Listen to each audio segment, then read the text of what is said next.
I'm sorry to say, but if you thought you were off the hook and that was the end of the torture, you got some bad news coming. Welcome and welcome back, everybody. T here, and in today's video, I'm going to be sharing with you yet another 5 disappointing games.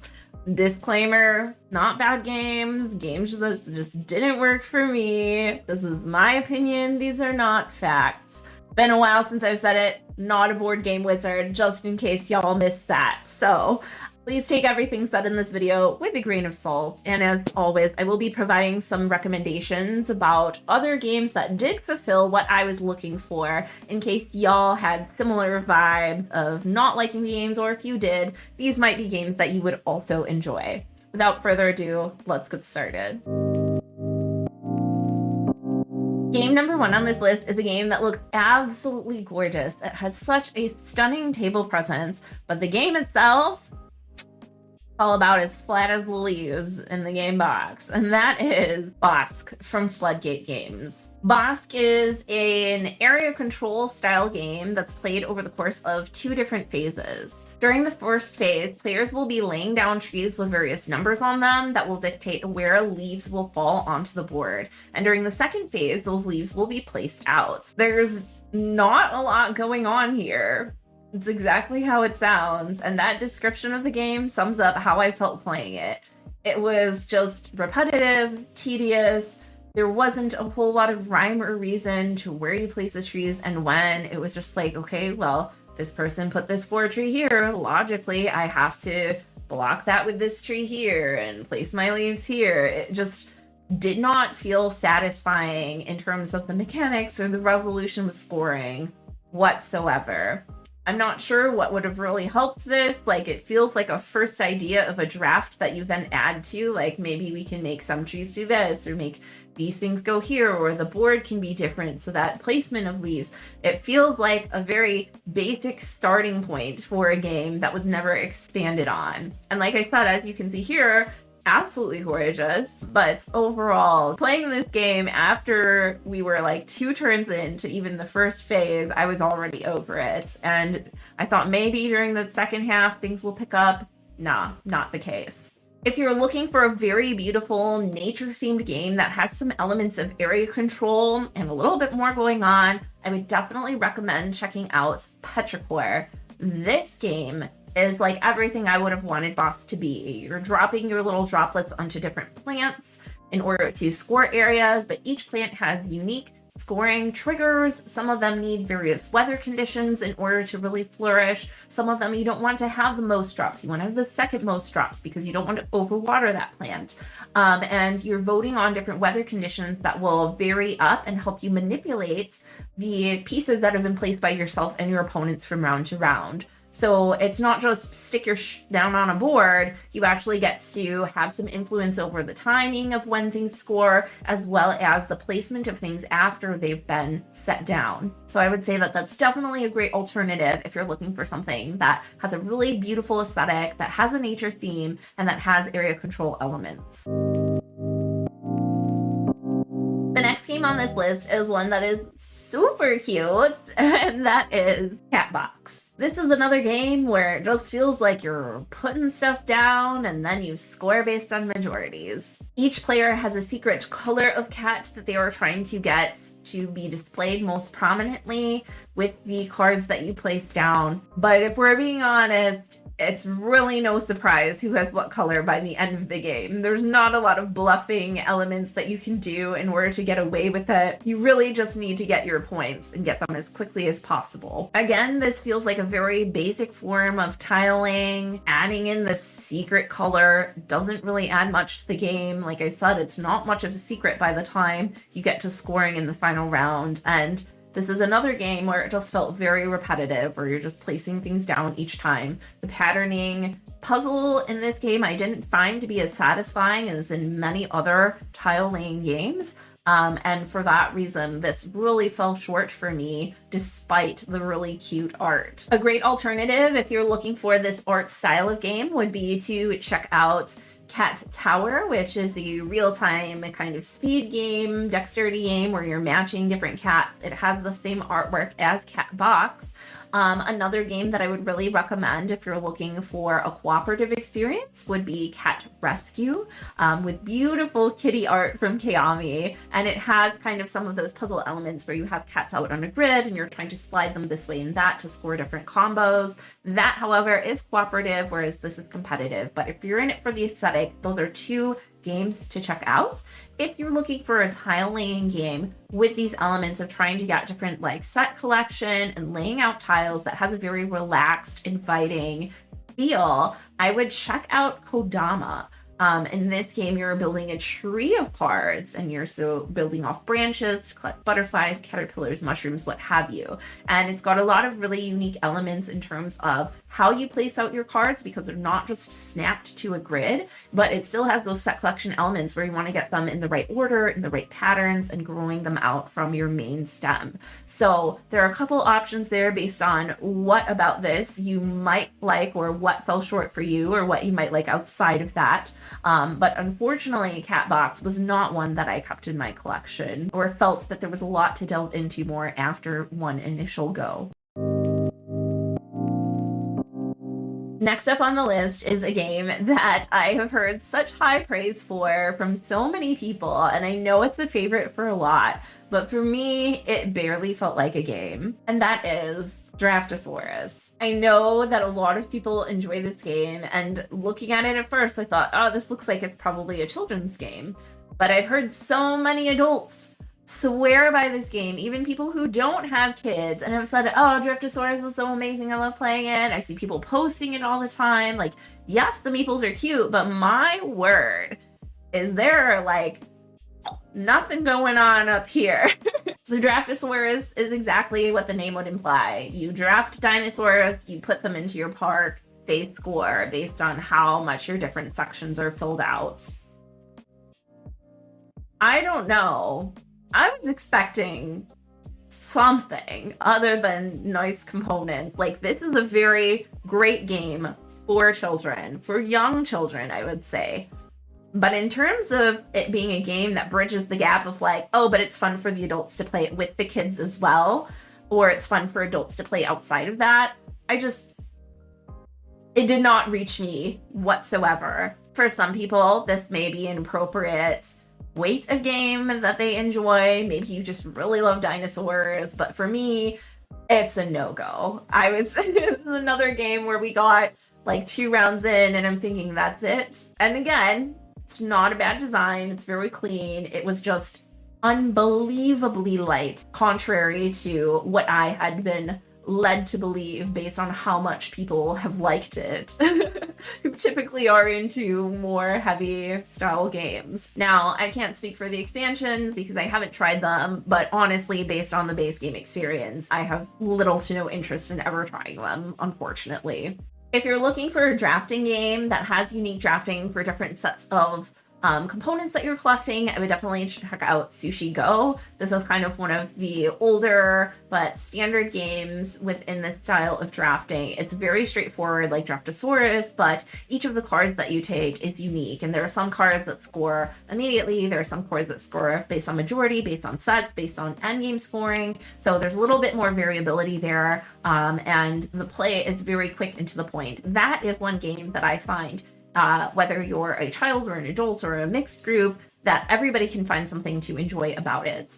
If you're looking specifically for something more dinosaur themed, one of my all-time favorite games is called Mesozoic. And again, you're drafting components that are different parts of a dinosaur theme park. So you might have attractions, you might have a stand, an exit, a VR center, or a different habitat, carnivorous dinosaurs, or what have you. And after that, you're not just drafting these elements away from your opponents, but then you are also laying them out in a grid and then in real time doing like a little slidey puzzle to make sure that they line up appropriately. If you're not a fan of real time and you're looking for something crunchy, my personal favorite dinosaur theme park building style game with a little heft to it is Welcome to Dino World, which is a roll and write style game where you're going to be building paths, constructing different pens, providing electricity to keep your park safe and visitors from danger. All three of these, again, for slightly different reasons, might be the alternative that you're looking for if you, like me, felt that Draftosaurus was too light and you were looking for something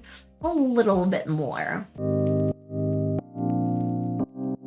The next game on this list is a recent game that has been super hot, and I was dreading playing it because based on what I saw, I was skeptical, but I was told by so many people, no, Tia, it's amazing. It's like my new favorite game right now. It's super good. It's not just hype. And that is the Guild of Merchant Explorers. Please don't be upset with me. I'm so sorry. But this game, just in terms of the logistics of playing the game, was a nightmare that completely inhibited me from enjoying the design elements of the game, which weren't that bad. This is a flip and fill style game where you're not actually writing anything down. You're flipping cards that give you patterns of different types of landscapes that you fill in on your board using cubes and other little components. Now, as you can see here, the hexagons, like your board is only about this big. The hexes are very, very tiny. The cubes are almost the same size as the hexes. The city tokens are larger than the hexes. The shipwreck tokens are larger than the hexes. Then you've got these little towers that go in the corners. And my word, for someone like I like fine little dexterity things. Things like Tokyo Highway do not faze me. But when you have a board and the entire thing is putting on these tiny little components that don't even fit into the spaces, one little shake of the table, one little thing, any clumsiness ruins the game. And that's not the point of this game. The point is not to be very precise and dexterous with your placement of your cubes. The point of the game is to build out routes. Like, that should not be a concern. And furthermore, what I didn't realize, and then when it was explained to me and I was sitting there, I could just feel my anxiety boiling over. Because not only do you have to very carefully place out all these little cubes and these tokens and keep them all in the same place. Oh, no. On top of that, in between each round, you have to remove a majority of the components out on the board. Like, what the actual... I specifically even asked people if they felt that this game was at all a little bit fiddly, and I was told over and over again, no. And, you know, despite what you see, you want to trust people. Like, but I now have serious, deeply seated trust issues. The other thing that was pretty disappointing with this game, components aside, despite the fact that we got unique cards throughout the game at the end of each round, the three people that I was playing with for the first 2 rounds of the game, not rounds as in cards, but entire rounds of the game, I think between the three of us, the deviation between where we had placed our cubes, despite having unique cards, was like 2 or 3 cubes.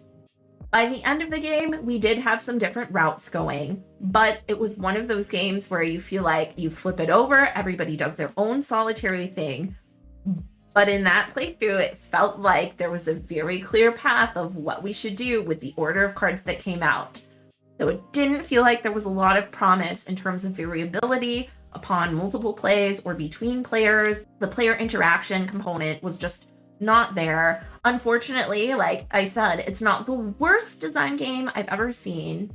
It doesn't look the worst aesthetically, but it's a real bummer when you have a game like this and the experience for maybe some players, certainly for me, is completely overshadowed by the fact that the game feels unplayable. The game that I wish I was playing the entire time I was playing this game is Cartographers. So in that game, again, it's a flip and fill style game where you flip over cards. These cards have prescribed Tetris style pieces, though, that you're going to be placing onto your board. One of the things that I love about that as well is that in a lot of the cards, you have 2 different options. There's some like income tracks you can fill in. There are some different maps to vary it up from play to play. And instead of just having like 5 cards that you know exactly what you're getting every time, there's a timer mechanic within the deck. So the cards that you get each round will vary based on the order that they're shuffled up in and the target number for that season. So cards may be valued at 2 or 0 or 1. And once you hit a target number,